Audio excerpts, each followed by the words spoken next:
El Banco Central Europeo registró en 2024 unas pérdidas de 8.000 millones de euros. ¿Cuál es la causa de este agujero financiero y cuáles podrían ser sus consecuencias? Veámoslo. Los bancos centrales son un monopolio estatal sobre la emisión de moneda fiat, y uno podría pensar que, siendo un monopolio estatal, debería tratarse de un negocio enormemente rentable. Y en circunstancias normales es así. Los bancos centrales, tanto en la eurozona como en Estados Unidos, suelen ganar muchísimo dinero. Dinero que, por cierto, normalmente refluye hacia los distintos estados. Los beneficios de la Reserva Federal se distribuyen fundamentalmente hacia el Tesoro estadounidense y los beneficios del Banco Central Europeo son imputables, se distribuyan o no, pero son imputables a los distintos estados europeos en función de su participación en el capital social del Banco Central Europeo. Sin embargo, en ocasiones, el negocio de los bancos centrales no es ni mucho menos tan rentable. Sin ir demasiado lejos, en el año 2024, el Banco Central Europeo registró unas pérdidas de casi 8.000 millones de euros. Y eso ocurre, por cierto, después de que en 2023 el Banco Central Europeo también perdiera alrededor de 7.800 millones de euros, por mucho que contablemente esas pérdidas gruesas quedaran compensadas por las provisiones que previamente ya había efectuado el Banco Central Europeo. Pero antes de provisiones, en los 2 últimos años, el Banco Central Europeo ha perdido más de 15.000 millones de euros. Y lo peor es que el propio Banco Central Europeo juzga, estima, espera que esas pérdidas se van a mantener, se van a repetir, quizá no con tanta magnitud, pero sí serán números rojos durante los próximos años. ¿Y por qué sucede esto? Pues esencialmente por la razón inversa por la que el propio Banco Central Europeo ganó muchísimo dinero durante ejercicios anteriores. A partir del año 2015, el Banco Central Europeo comienza a practicar algo que la Reserva Federal ya venía practicando desde el año 2009. Me estoy refiriendo a las flexibilizaciones cuantitativas, el quantitative easing. El quantitative easing consiste en que los bancos centrales compran activos financieros del sector privado, generalmente deuda pública, aunque no tendría por qué ser solo deuda pública, compran activos financieros del sector privado a cambio de pasivos no remunerados del Banco Central.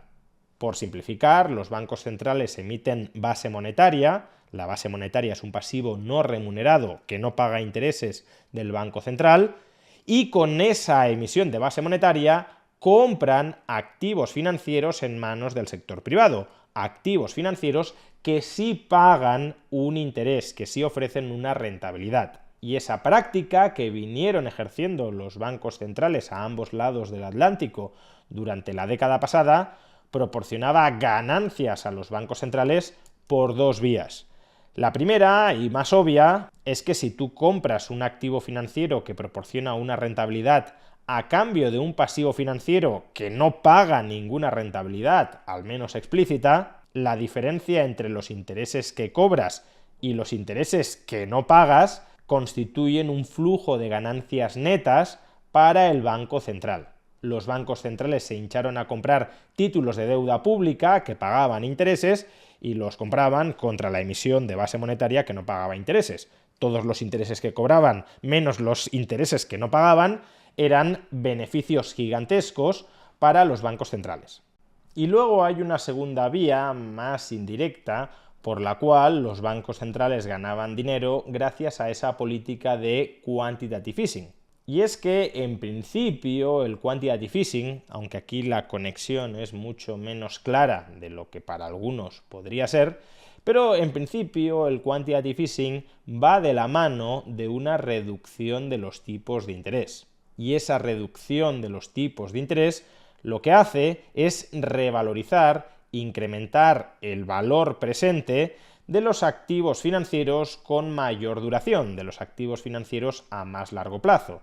Por tanto, si el Banco Central compraba contra la emisión de base monetaria títulos de deuda pública a largo plazo y ese mismo proceso contribuía a la reducción de los tipos de interés, la caída de los tipos de interés a su vez revalorizaba, aumentaba el valor del stock de deuda pública en manos del Banco Central. Y esa revalorización no realizada de sus activos dentro de su balance también constituye otra fuente de ganancia, al menos potencial, de la que disfrutaron durante muchos años los bancos centrales. Pues bien, acabo de explicar por qué durante muchos años los bancos centrales ganaron mucho dinero, para que podamos entender por qué ahora, en este nuevo contexto macroeconómico, los bancos centrales están perdiendo dinero y mucho dinero. Básicamente, a partir del año 2022, los bancos centrales, tanto la Reserva Federal como el Banco Central Europeo, desean aplicar una política monetaria restrictiva con el objetivo de contrarrestar la inflación. Y claro, después del quantitative easing, los bancos privados nadaban en un océano de liquidez. Los bancos centrales durante la década pasada inundaron los balances de los bancos privados de reservas de base monetaria y por tanto el tipo de interés al que los bancos estaban dispuestos a prestarse entre sí esa liquidez era cero o incluso negativo. ¿Cómo conseguir elevar los tipos de interés mientras los bancos siguen nadando en un océano de liquidez? Pues esencialmente haciendo lo que hicieron tanto la Reserva Federal como el Banco Central Europeo: subir los tipos de interés a los que el Banco Central remunera esas reservas de los bancos privados. Si los bancos privados cobran un tipo de interés por sus reservas, entonces el coste de oportunidad de desprenderse de esas reservas, de esa liquidez, se incrementa. Y si el coste de oportunidad de desprenderse de esas reservas se incrementa, los bancos serán menos proclives a dar préstamos a un tipo de interés bajo al sector privado de la economía, porque cuando los bancos dan préstamos, lo normal es que pierdan parte de sus reservas en favor de otros bancos que han dado menos préstamos. Pero claro, esta política de remunerar las reservas al mismo tipo de interés al que quieres que, como mínimo, se concedan los préstamos bancarios al sector privado, acarrea un coste muy grande para el Banco Central. Si tiene que pagar intereses e intereses cada vez más altos sobre las muchísimas reservas que tienen los bancos privados, entonces los gastos financieros del Banco Central se disparan. Lo que en principio era un pasivo no remunerado con el que se compraban activos financieros que le proporcionaban al Banco Central un rendimiento interesante, ahora esos pasivos antiguamente no remunerados se convierten en pasivos remunerados, y remunerados a un tipo de interés superior al de los activos financieros que compró el Banco Central cuando emitió esa base monetaria que ahora tiene que remunerar para elevar los tipos de interés dentro de la economía. Lo que antes era un flujo neto de intereses en favor del Banco Central, ahora se convierte en un flujo negativo de intereses en contra del Banco Central y a favor del sistema bancario. Esa es, por tanto, la primera y principal fuente de pérdidas de los bancos centrales.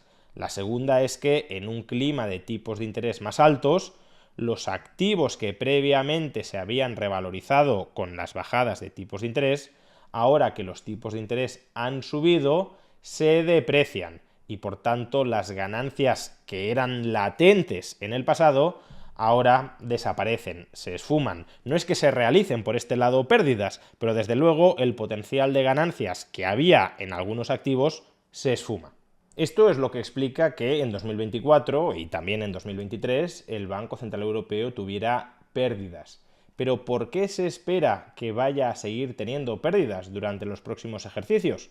Ahora mismo el Banco Central Europeo está en un proceso de bajar los tipos de interés. Y si baja los tipos de interés, los mecanismos anteriores que le estaban generando pérdidas supuestamente se revertirán y deberían al menos dejar de generarle esas pérdidas. Y eso en parte es así. De hecho, el Banco Central Europeo espera que durante los próximos años seguirá sufriendo pérdidas, pero en menor medida que durante 2023 o 2024.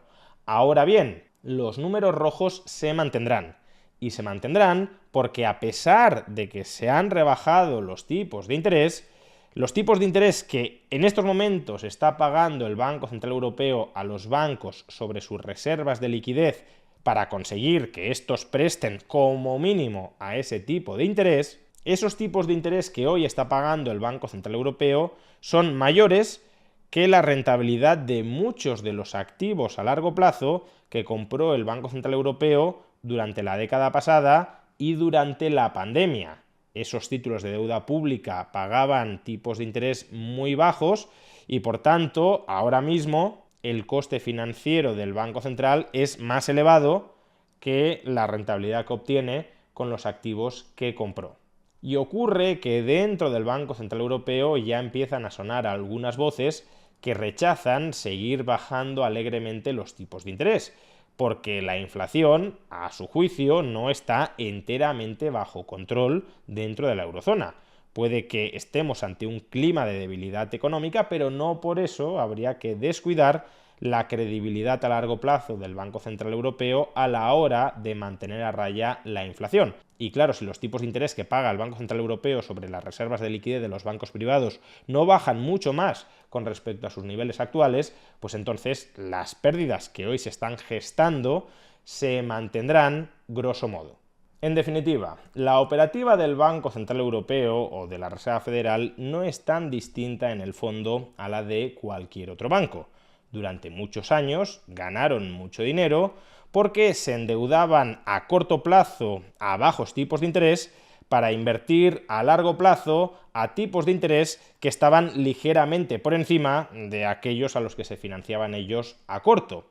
Y ahora, en este contexto, en el que el coste de la financiación a corto plazo se eleva, el Banco Central tiene que refinanciarse a corto plazo, pero a tipos de interés mucho más altos, y sin embargo, sus activos a largo plazo, sus inversiones a largo plazo, siguen inmovilizadas en activos de bajo rendimiento, y eso le está suponiendo pérdidas milmillonarias. Pero no se preocupen, que de la misma manera que los beneficios del Banco Central, cuando los tenía, iban a parar a los gobiernos nacionales, las pérdidas acumuladas del Banco Central también las soportarán en última instancia los gobiernos nacionales, es decir, usted, señor contribuyente.